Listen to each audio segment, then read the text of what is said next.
মন্ত্রী মশাই, সকাল সকাল আপনারা তো মুখ ভারী কেন? আগে রাজসভায় অনেকেই ছিল যারা আমার হয়ে কথা বলতো, ইদানিং সবাই কেমন বদলে গেছে। গোপালের হয়ে কথা বলছে, তাই তো? একদমই তাই।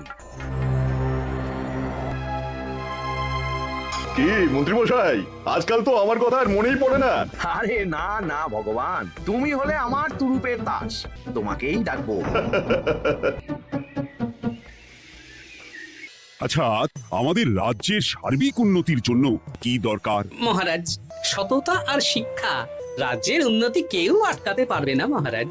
পণ্ডিত, তুমি তো শিক্ষার কাণ্ডারি, তুমি কি বলতে চাও এই ব্যাপারে? মহারাজ, পুঁথিগত শিক্ষাই শুধু শিক্ষা নয়, এটা করার জন্য কি দরকার? আমাদের আরো অনেক টুল খুলতে হবে। এটা ভালো প্রস্তাব। গায়ক, নৃত্যশিল্পী, অঙ্কন শিল্পী, খেলোয়াড় সব তৈরি হবে, রাজ্যের নাম উজ্জ্বল হবে। একদম এসব উল্টো পাল্টা খরচ করবেন না। রাজকোষে প্রথমত বেশি অর্থ নেই, তাই আমাদের উচিত কামান, গোলা বারুদ, ঢাল, তরোয়াল এসব কেনা। ঠিকই বলেছো। কাউকে যদি ইংরেজরা গুলি করে, সে কি গান শোনাবে?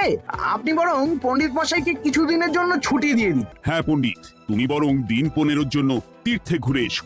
সকালেই তুমি কাজের কথা বলছিলে, কালকে থেকেই তোমার জন্য একটা ভালো বেতনের কাজ জোগাড় করে দেব। কি কাজ বলুন? শোনো, বাহ বাহ, দারুণ দারুণ, হয়ে যাবে কাজ। সকাল সকাল রাস্তায় ঘুরঘুর করছিস কেন? হ্যাঁ, পণ্ডিত মশাই তীর্থে গেছেন, এখন আমাদের ছুটি। মহারাজ, গতকাল পণ্ডিতকে ছুটি দিলেন, সব ছাত্রছাত্রী সকাল থেকে ঘুরঘুর করছে। কি, তাহলে তো মুশকিল। আমার সন্ধানে এমন একজন পণ্ডিত আছেন, অনেক পাণ্ডিত্য, দেশ বিদেশে শিক্ষাদান করেছেন। তিনি কৃষ্ণনগরে ঘুরতে এসেছেন। ওনাকে বেতনটা একটু বেশি দিতে হবে, তার পড়ানোর ধরনই আলাদা। সে কোথায়? ওনাকে আজকে রাজসভায় আসতে বলেছি, বলতে না বলতেই হাজির। ওনাকে ভিতরে আসতে বলো। আচ্ছা মহারাজ।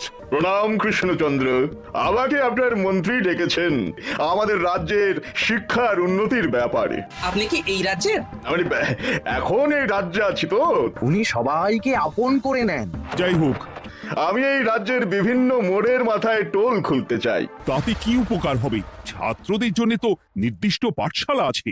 এখানে সবাই শিক্ষিত, শিক্ষিত লোককে ক্ষমতার অধীনে রাখা কঠিন, শাসন করা মুশকিল। কিন্তু শিক্ষিতকে বোকা বানানো কঠিন। এই সেরেছে।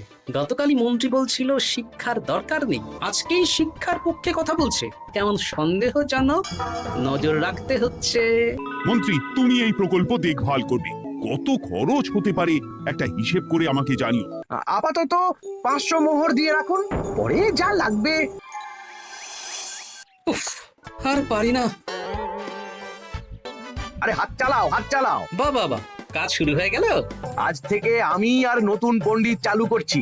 শিক্ষাকে ছাত্রছাত্রীদের মধ্যে গেঁথে দিতে হবে। একটা পণ্ডিত এতগুলো পাঠশালা একা সামলাবে কি করে? 6টা থেকে 7টা, 7:30টা থেকে 8:30টা আরেকটা পণ্ডিত ঘুরে ঘুরে শিক্ষাদান করবেন। মহারাজকে নজর রাখতে বলতে হবে। আগামীকাল থেকে কেমন পড়াশোনা শুরু হবে, আপনার সেদিকে একটু নজর রাখা উচিত। আগামীকাল সকাল সকাল বিভিন্ন পাঠশালায় গিয়ে নজর রাখবো। তুমি পণ্ডিত একটা তালিকা দিয়েছি, কোন পাঠশালায় কখন পড়াবে। আমিও যাব আপনার সাথে। দেখি কুটি, তোরা ইকিরমিকির খেলছিস? নতুন পণ্ডিত কোথায়? দক্ষিণের পাঠশালায় গেলেন। ন্যাপলা আর গুলটে আজ থেকে ওখানেই গেছে। আচ্ছা চলো তো গোপাল, দক্ষিণে গিয়ে দেখি। দেখি, এখানেও তো নতুন পণ্ডিত নেই। চলে গেলেন। এসব কি হচ্ছে? শিক্ষার নামে অর্থের জলাঞ্জলি মহারাজ। মন্ত্রী, আমি যা দেখলাম তাতে শিক্ষা তো কদিন পরে লাটে উঠবে। নামমাত্র পড়াশোনা আর বাকি সময় খেলা। মন্ত্রী, এই তোমার নতুন পণ্ডিতের দৌড়। একজনের পক্ষে এতগুলো পাঠশালায় শিক্ষাদান তো সম্ভব নয়, আরো পণ্ডিতের প্রয়োজন, আর তার জন্য চাই আরো অর্থ। আবার অর্থ? তা আর পণ্ডিত কোথায় পাবে? আমাদের নতুন পণ্ডিতের কাছে পণ্ডিতের সন্ধান আছে। বেশ, তাহলে তাই ব্যবস্থা করো। এভাবে শিক্ষার অবনতি আমি চোখে দেখতে পারবো না। 300 মোহর লাগবে। পেয়ে যাবে। এ তো দিনে দুপুরে ডাকাতি। নতুন পণ্ডিতদের যদি কোথাও একটু থাকা খাওয়ার ব্যবস্থা করা যায়। রাজবাড়ির অতিথিশালা তো আছেই, ওখানেই না হয় ব্যবস্থা করে দেব। এই ভগবানের মতন শিক্ষাদান করতে হবে। শিক্ষা বানানি জানি না। নকল পণ্ডিত সেজে কালকে থেকে পাঠশালায় যেতে হবে, সব আমি বুঝিয়ে দেব। আচ্ছা, গতকাল তোদের বাড়িতে কি কি রান্না হয়েছিল? ভাত, মসুর ডাল আর লাউ ঘন্ট। তা আজকে কি রান্না হবে? পাকা কাতলা এনেছে, কাতলা মাছের পাতলা করে ঝোল হবে। নিরামিষ, এই কবজি ডুবিয়ে সবজি ভাতি খেতে হবে। বেশ, বল আজকে তোরা কি কি শিখলি? আমি লাউ ঘন্ট। আমি সবজি ভাত, আমি কাতলা মাছ। এবারে ব্যাপারটা একেবারে সহ্য সীমার বাইরে চলে যাচ্ছে। এখন আমাকে মন্ত্রী মশাইয়ের উপরে নজর রাখতে হবে।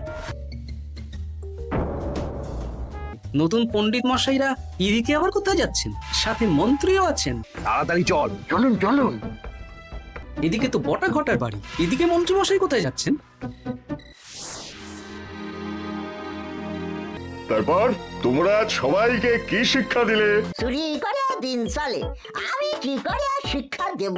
ভালো রোজগার পাতি কি তোদের সহ্য হচ্ছে না নাকি? ভগবানকে দেখ। আর আমাদের এই সব আলোচনা একদম করা উচিত না। আমি কি শুধু এই পাঠশালাতেই পণ্ডিতের অভিনয় করব? রাজসভায় বসার সুযোগও পাবো?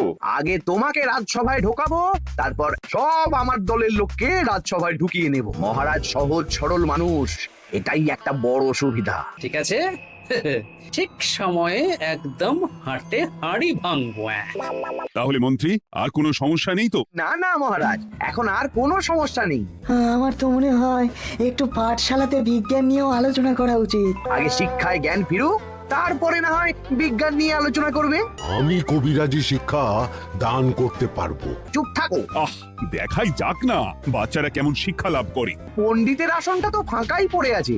নতুন পণ্ডিত এসেই গেছেন, তাহলে ওই জায়গায় ওই তো বসতে পারে। পণ্ডিত মশাই না হয় এসে পুজো পাঠটাই করুক। বেশ, তাহলে তাই হোক, পুরনো পণ্ডিতের জায়গায় বসবে। বলে একদিন সবাই আমার পক্ষেই কথা বলবে, রাজাকেই সরিয়ে দেব। মহারাজ, সর্বনাশ হচ্ছে। চলুন চলুন, আমি পুরো বিষয়টা ধরে ফেলেছি। কি ধরে ফেলেছো? রাজসভায় চলুন, সব বলছি। আচ্ছা আচ্ছা, আসছি। তুমি কি বলছিলে শিক্ষার নামে ষড়যন্ত্র নাকি? মানে রাজ্যে দারুণ শিক্ষাদান চলছে। আমাদের নতুন পণ্ডিত আসলে কোনো পণ্ডিত নন, আমাদের সবাইকে বোকা বানাচ্ছেন। তাই না? এই তো ইনিই বদমাশি করছেন, শিক্ষার্থীদের ভবিষ্যৎ নিয়ে খেলছে। কি বলবো? এসব ভাড়ামো বন্ধ করো গোপাল। আর কি হচ্ছেটা কি? এই সরো তো, সরো সরো। ব্রুম, ব্রুম, কি হলো? কি হলো? বুম, ব্রুম, জব, ব্রুম, ব্রুম, ব্রুম। গোপাল, তোমার কি হলো গো? আমার কাছে হায়ন। বৈদ্য, তুমি একটু দেখো তো গোপাল ঠিক আছে তো? তুমি তো অনেক ভাষা জানো, তুমি বুঝতে পারছো? মহারাজ, আমি দেখছি বিশ্রামের প্রয়োজন। এই গোপালকে রাজবাড়ির অন্দর মহলে নিয়ে চলো। চলুন, আমি যাচ্ছি। সব এই নতুন পণ্ডিতের জন্য। আম ভাল খাচ কাচ হায়ন, আম মাস্টার কাচ, আমা বড় যাব ভ্রম। কিন্তু গোপাল কি ভাষা বলছে? কাছ হয় না। তো আমি কিছুই বুঝতে পারছি না মহারাজ। আপনি বুঝতে পারছেন না? এ আমার এখতিয়ারের বাইরে। আমি বুঝতে পারছি না, বটা ঘটা কেলে পচা কি বুঝবে? আমা বড় যাব ভ্রম, চাপ করো ঘট। কিছুই তো বুঝতে পারছি না। তো আমাদের পণ্ডিত চলে এসেছে। গোপালের নাকি কি হয়েছে? এই পণ্ডিত, তুমি দেখো তো। তুমি কি ভাষায় কথা বলছো? আমা মতর ভাষ কত বলো। সবার সাথে মস্করা করছো? তম ঠক ধরছ। এটা কি ভাষা? এটা পাতি বাংলা ভাষা। বাংলা ভাষা? আকার ইকার উকার স্বরবর্ণ বাদ দিয়ে কথা বলছি। গোপাল তম কছ কছ বলো। আমার নাম গোপাল ভর। গোপাল বলল আমার নাম গোপাল ভর। অমর নাম গোপাল ভর। অম অত, আমি অত বোকা নই মহারাজ। আমি অত বোকা নই মহারাজ। কি কেমন দিলাম? আমাদের রাজ্যে মন্ত্রী ধরে আনা পণ্ডিতের পাণ্ডিত্য। ভগবান, বটা ঘটা কেলে পচা। শিক্ষার বাইরেও অন্যভাবে সমস্যার কি করে সমাধান করা যায়, যেটা আমাদের রাজপণ্ডিতের আছে। তা তো দেখতেই পাচ্ছি। আমি সব মতলব শুনেছিলাম আর এই দিনটার জন্য অপেক্ষা করছিলাম, তাই আজকে এই ছোট্ট নাটকটি করলাম। এই চারজন নকল পণ্ডিতকে আচ্ছা করে কারাগারে গিয়ে ধোলাই দাও। ওরে বাবারে, ওরে বাবারে, ওরে বাবারে, ওরে বাবারে, ওরে বাবারে। আরে